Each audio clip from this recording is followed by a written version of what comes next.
welcome to this edition of Canola TV, featuring the latest information on producing and marketing winter canola in the Southern Plains.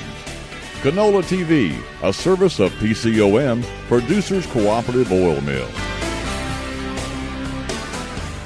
Hi everybody, welcome back to another edition of Canola TV. It's dusk here in Canadian County, and we're at the end of day 2 of a 4-day OSU canola field set of tours around the western half of the state. Dr. Chad Godsey joining us right now. Chad, first of all, tell me a little bit about the various locations that you've actually planted canola for these type of plots and for your variety plots. Okay. Currently we have 7 locations around mainly western Oklahoma, centered around Enid, Lahoma, and El Reno, and then down in Fort Cobb.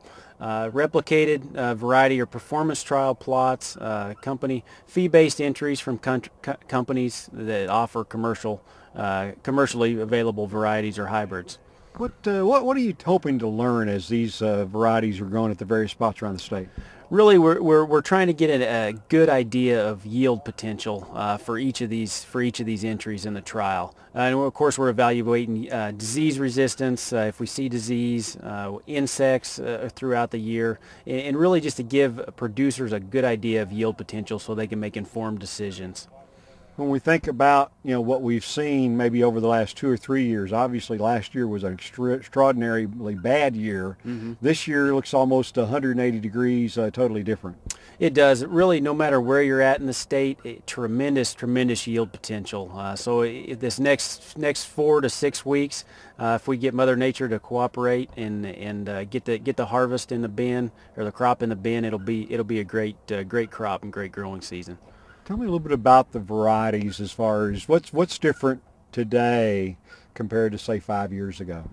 Over the last 5 years, it's been tremendous, the genetic improvement that we've seen in stuff that's commercially available. It used to be 5 years ago we would worry about winter hardiness, and really in Oklahoma, for the most part, as long as we plant in a timely fashion, winter hardiness really is not an issue anymore. So we don't have that to worry about, and we've seen our yield potentials increase easily 20 to 30% in the last 5 years.